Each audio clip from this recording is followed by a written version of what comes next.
guys, today I'm going to do the book jacket tag.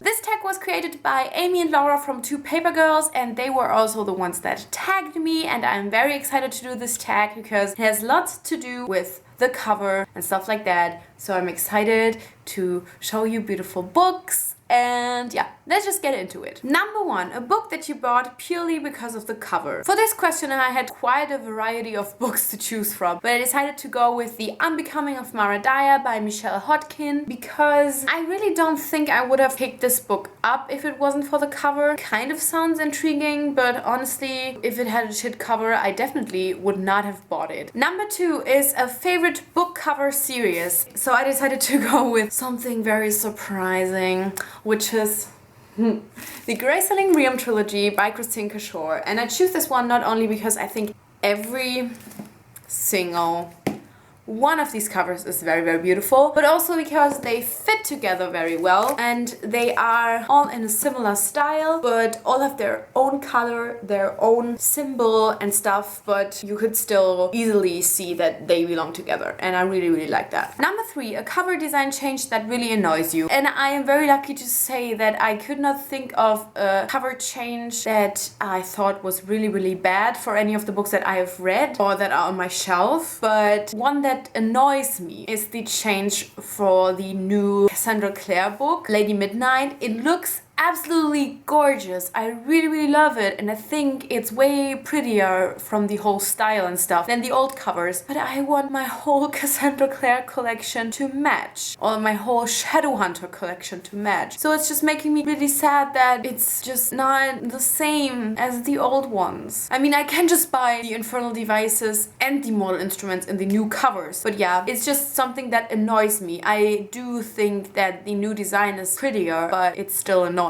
Number 4, name a book where you prefer a different country's cover. This is a funny question because, I mean, I basically prefer all of the English covers. I mean, I'm a German, so kind of every single book that you see on my shelf is a cover that I preferred over the German cover. It's one of the reasons, I think, why I started reading English books, like one tiny reason. Of course, I just wanted to read them in their original language, but I still think that covers kind of had an influence on that. I still had one book on my shelf where I bought the German version just because I like the cover better, and that is Dancing Jacks by Robin Jarvis. The original cover is really, really cool too, but this German cover is just so simplistic, and I really, really like the colors, and the original cover is like very colorful and just kind of too much, and I like this simplistic thing better. Number 5, name a book where the cover does not represent what the story is about. Looking through my bookshelves, I thought there was nothing that was really, really bad. I do think that there is one cover on my shelf that I kind of like overall, and I haven't read the book, so I don't really know. But I think that Under the Never Sky just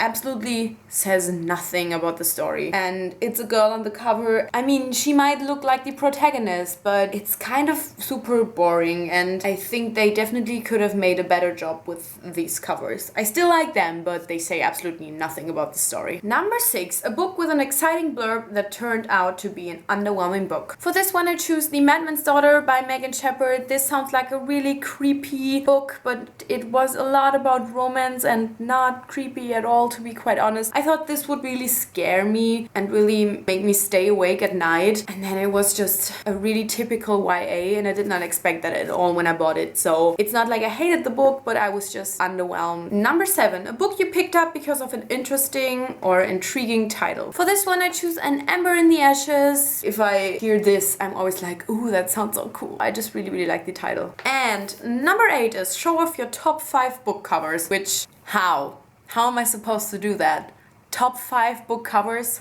So what I decided to do was just to stare at my shelf and pick the 5 books that I thought of right away. So there's probably prettier covers, but these are just like 5 books that I kind of choose on a whim. The Fifth Wave by Rick Yancey, which just also feels very nice, and I think that is a big aspect. I don't know, I think you have to see this one in person to realize how pretty it is. A Great and Terrible Beauty by Libba Bray. The colors are super pretty. It's really simple and not that amazing, but I don't know, I just find it really, really pretty. Also, the girl has red hair, so I always love books with girls with red hair in it, so Throne of Glass by Sarah J. Maas, because obviously. A Darker Shade of Magic by V. Schwab, which I have talked about quite a lot. It's so pretty, so simplistic, but fits to the story extremely well. And Shadow and Bone by Leigh Bardugo, because this book still intrigues me most because of the cover. And I really, really like the color combinations, like the grayish colors and black and red.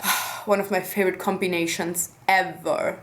I am wearing gray and black and I have red hair. That's so funny. So this was the book jacket tag. I hope you enjoyed it, and definitely do it if you feel like you want to do it. We can never talk enough about beautiful books, and yeah, it's really fun. It was really fun to think of these answers, and yeah. Thank you so much for watching, and I guess I'll see you soon.